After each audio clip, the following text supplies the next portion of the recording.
নমস্কার, সবাইকে স্বাগত আমার চ্যানেলে। আজ আলোচনা করছি 2026 কেমন যাবে? কিন্তু তার একটু ব্যতিক্রম আছে বিকজ আজ রাশি নিয়ে বলব না, রাশি নিয়ে অন্য আম ভিডিওতে বলব। সবচাইতে ইম্পোর্টেন্ট আমি মনে করি আমার দেশ। দেশেরও একটা ছক আছে। তো সেই ছকে কি হতে পারে? কারণ আমাদের 2026 যখন বাংলা বর্ষটি ঢুকবে, বাংলা বছরে এবার রাজা হচ্ছে রবি। So very careful. কারণ রাজনৈতিক একটা পরিবর্তন আসতে পারে। কারণ রবি অলওয়েজই চায় ডিসিপ্লিন অ্যান্ড সেই ইন্ডিকেশনটা দিয়ে আমাদের পলিটিক্যালি ডিপার্টমেন্টটা। সো অনেক কিছু চেঞ্জ আসতে পারে। অ্যাগেইন হচ্ছে দুটো প্ল্যানেট, সে হচ্ছে বৃহস্পতি অ্যান্ড রাহু। কারণ বৃহস্পতি অতিচারী গতিতে চলছে। বৃহস্পতি কিন্তু অতিচারী অর্থাৎ খুবই তাড়াতাড়ি একটি রাশি থেকে আরেকটা রাশিতে যাচ্ছে। যেখানে তার যাওয়ার কথা যে টাইমের মধ্যে সেখান থেকে কিন্তু খুবই 3 মান্থ 6 মান্থের মধ্যে একটা রাশি থেকে আরেকটা রাশিতে যাচ্ছে। তার ইমপ্যাক্টটা কিন্তু পড়বে। অলরেডি পড়ছেও। এই সোনার দাম বেড়ে যাওয়া এই সমস্ত জিনিস একটা হবেই। কোন জায়গায় এফেক্ট হবে আমি মনে করি যদি তার সাথে রিলেট করে আমরা সেখান থেকে নিজেকে ঠিক করতে পারি তাহলে কিন্তু আমরা অনেকাংশে লাভবান হব।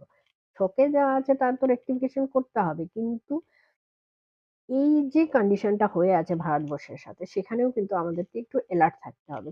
কোন জায়গা ডিস্টার্ব হতে পারে? একটা হচ্ছে শনি মীন রাশিতে বসে আছে। আমরা ন্যায়ের দেবতার ন্যায় পাবো। বৃহস্পতি অতিচারী হওয়ার জন্য শেয়ার মার্কেটটা ডাউন হতে পারে। জলের সাহায্যে কোনো রোগ আসতে পারে। অ্যাগেইন হচ্ছে যে স্ক্যাম হওয়ার এভরি পসিবিলিটি।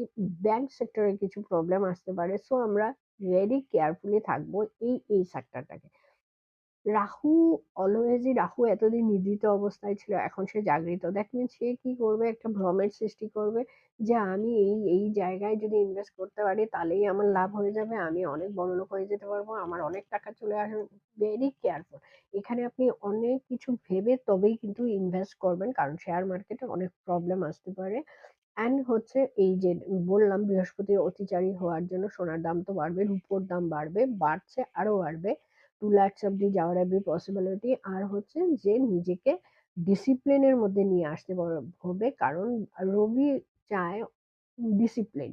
তো আমরা যদি ডিসিপ্লিনে থাকি, নিজের ভ্রমের মধ্যে না পড়ি এবং যুদ্ধ হওয়ার এভরি পসিবিলিটি আর অসুখের জন্য অনেক প্রাণহানি হওয়ার এভরি সো টাকা যখনই আমরা খরচ করব খুব হিসেব করে আমার মনে হয় যে ক্যাশটা নিজের হাতে রাখা ভালো। চট করে অনেক টাকা খরচ না করা।